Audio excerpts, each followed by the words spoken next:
Welcome to Board Game Empire. We're going to be showing you a brief overview and review of Portals by CrowDgames. So this is will be coming to retail here very soon. It's a game where you are trying to collect certain stones in different colors to complete key cards. And in doing so, you will be transferring those over to the elemental board, and you're trying to place them on the elemental board in a way that will gain you victory points. And it's played over 4 rounds. So I'll go into a little bit more detail, but that's the basics of the game. They are 2 variants. There's the magic spells, and the other one is called Secret Signs mode. We did not play the Secret Signs mode module. That one has these little cards, so I can't really speak on that one. But we did play the magic spells to see how it added to the game, and we'll cover that in our review as well. So, but that is nice that they include 2 variants with the game right off the bat. So once you master the basics, you might, you sometimes want to take it up a notch. That allows you to add those if you'd like. And it does also have a solo mode. So the key cards, you start out with the 3 levels. There's orange, red, and purple. The orange is, you can see the little squares here. That one has 2. This one has 3. That means that's the difficulty to complete, and that one has 4. So you're going to be completing more of the orange and red. I don't know if I ever completed a purple. You can play it one. Maybe one, but those are really hard to complete because you only have 4 rounds, and you're only getting a total basically of 24 stones, because it's 6 stones each round, and even less maybe if you're using them to do magic spells. So you have to plan early and strategically to complete these purple ones. They're not ones you would grab late game. So you're going to start with, this is here because this was the end of our game. So you're going to start out with the 3 decks and 2 face up. There will always be 2 face up with each one. As soon as someone takes one, you put another one down.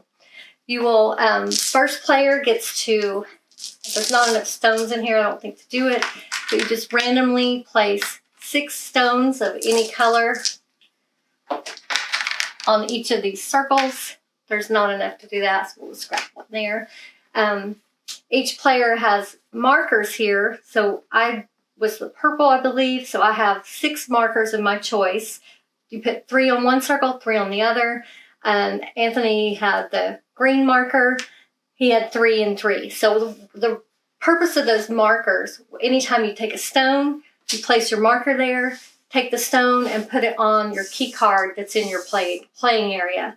The reason you only get to choose 3 off of each circle each round, so that adds a whole nother level of strategy and difficulty to the game, because there's going to be a random colors on each circle.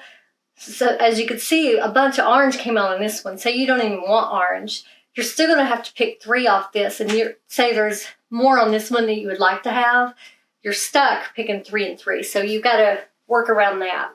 So you start out, and these will be blank at the beginning of the game. You're going to be filling those as you go. So the first player goes, they pick one of the key cards, you pick it, put it in your player area. You do want to pay attention to the number in the corner. The significance of that is the player who, at the next phase, when you show your key cards that you've completed, the person that has the one with the lowest number gets to go first, gets to place stones on the elemental boards first. That isn't, especially later game, that plays a huge factor. So say Anthony had the 33, I had 30, I would get to go first.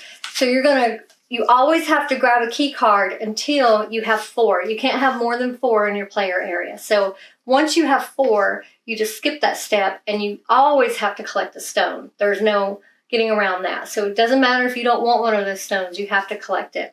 So you're going to be selecting a key card, then you're going to choose one of your stones, either one, and you're going to put that stone on, you could see the little icons on the card.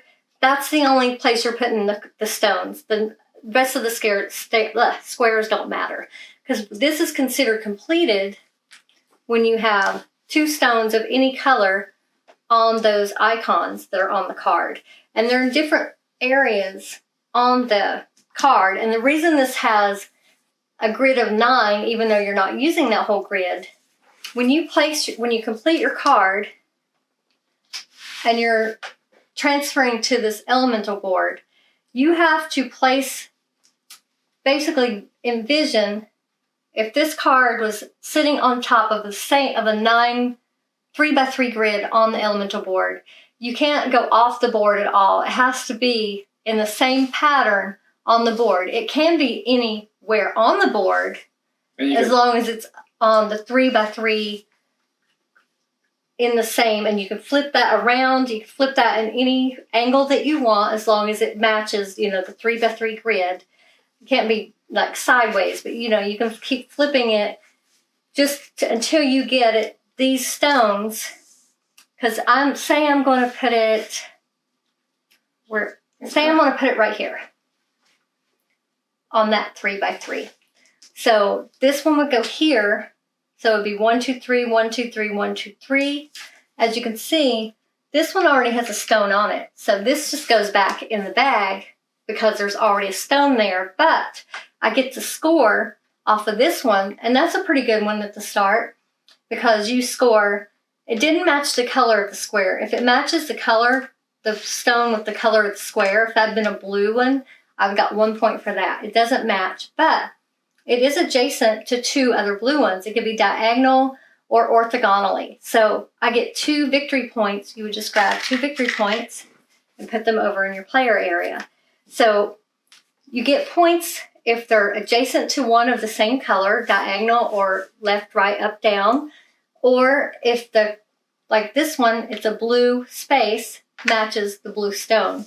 So that's what you're doing throughout the game. You're matching your stones, trying to strategically plan for that. You look at the board and you're matching and kind of flipping your things as you go to strategically figure out which color stones would be the most points for you.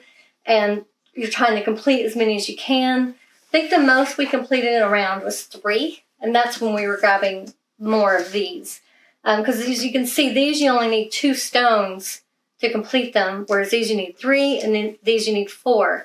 You're only getting 6 stones per round, so you got to plan pretty carefully. And you're limited on the colors you can get, because you're going to have another player or players grabbing stones that you may want.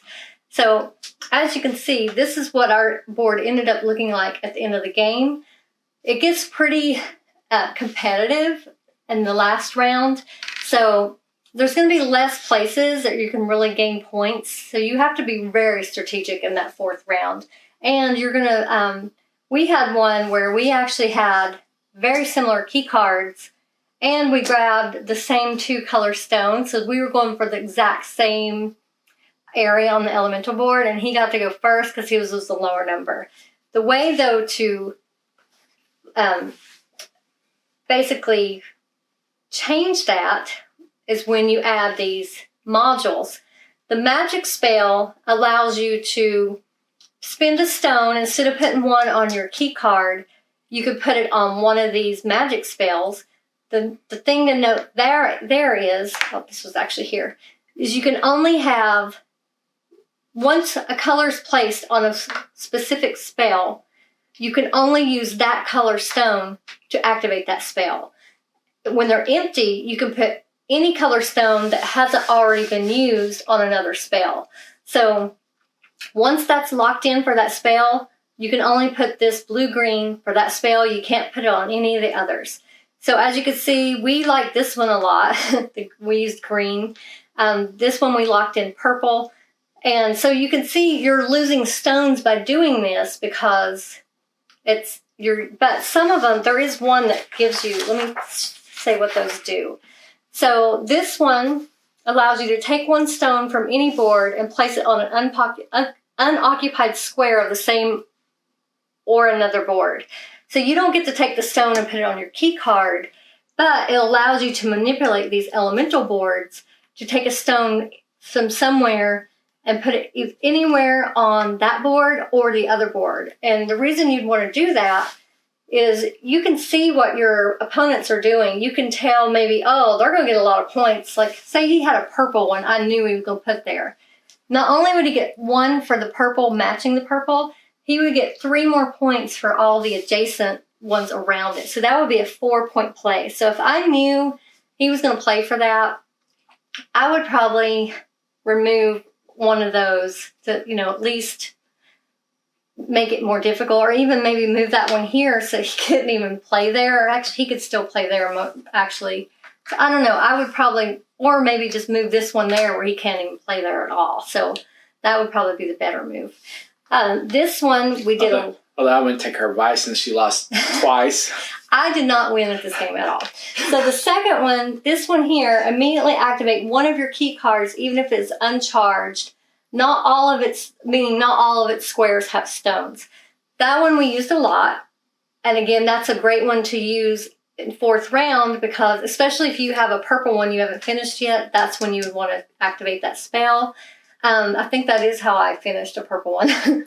So you could see we spent a lot of stones on that, but that was actually worth it because you didn't need all the stones to activate this. So that would be, even if you only had 1 or 2 on there, if you had a good place that you want that on the board that would get you some victory points, it's worth it. This one here, you can return 1 or 2 stones from any available board, or 1 stone from each available board to the bag. So that's where you can just take 1 or 2 stones, put them in the bag. Again, you would do that if they were either in your way, you wanted to play in that space to complete your key card and get some more points, or if you want to prevent your opponent from getting more points. So, but the thing is, when you do that, like I did that once, then she used it, so it was like, yeah. Yeah, it could backfire. The last one is take 1 stone from another section of the spell board and place it on any unoccupied square of your key cards. We did not use this one, but that would be a good one to use because you can literally take it from here to one of your key cards, basically. Oh, no, not here. Spell board. This is the spell board. So you could take one of these stones from the spell board and put it on your key card. So that kind of, if you needed one of those colors really bad, is a good way. But we never used that. That one didn't really seem to be useful to us in the game we played. But I could see how that would be useful. So I think and of course, the person with the most victory points at the end of this 4 rounds wins. So I think I covered it in a nutshell. Yeah. So what did you think of it? I really like the components. These are pretty cool. They're plastic. Then the cards are easy to see. Fonts easy, or the numbers. I like the design of the boards, the illustrations. So great components. So as far as mechanics, I really like the mechanics of this game. It's simple, but yet very strategic. And there's many different things you could do. Besides taking the pieces, you are able to block people, or you're with the add-ons, you could do different things. You could, play more aggressive, or manipulate the board more. So great mechanics, but still yet very simple to learn. Replayability, high replayability. This takes like 5-10 minutes to set up, and it's a quick game. I would say probably 30-40 minutes, with very good strategic elements to it. So overall total, I'm giving this 8 out of 10. I think this is a great game. We're definitely keeping our collection. I think that this is a game that I could see us playing often because it is so simple to set up, but really like it. Highly recommend. What do you think?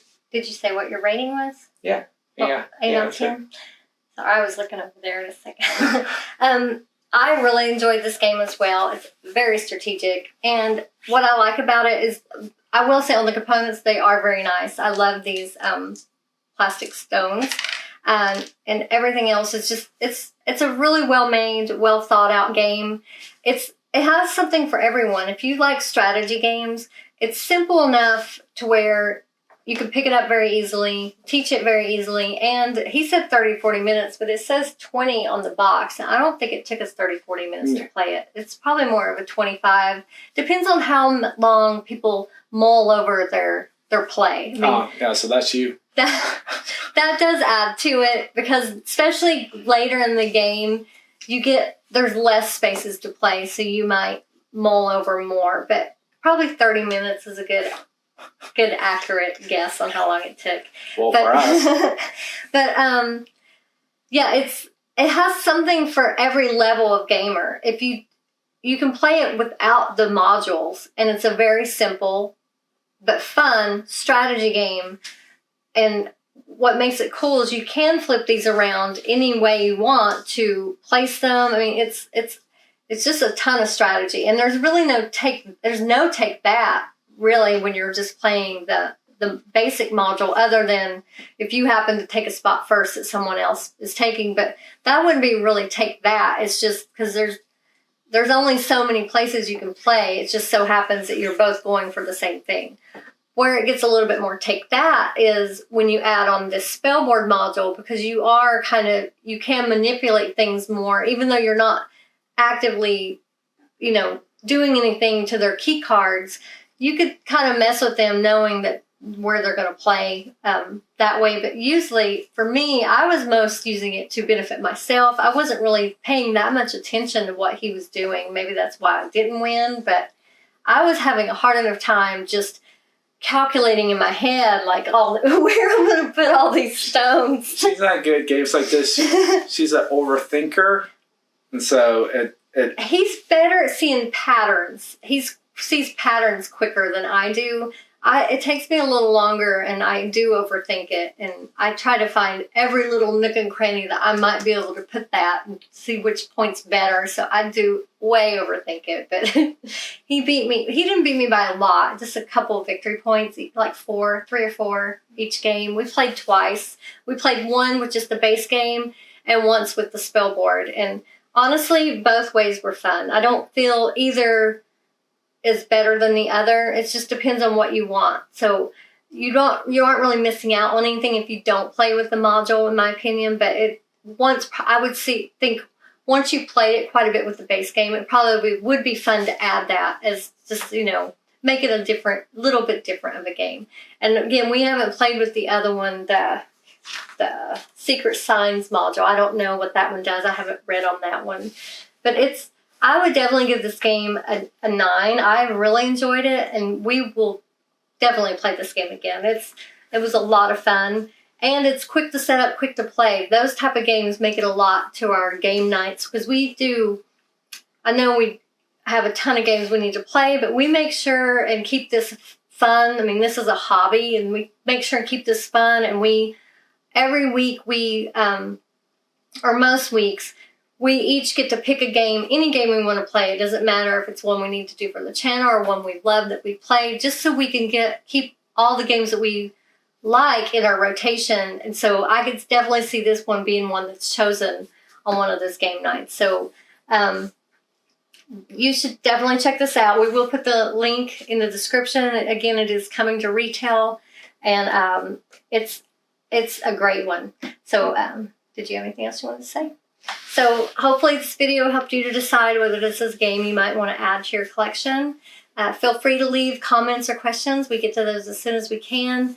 Feel free to like this video if you enjoyed it. We hope you'll subscribe if you're not already. Thank you for watching, and we look forward to seeing you next time.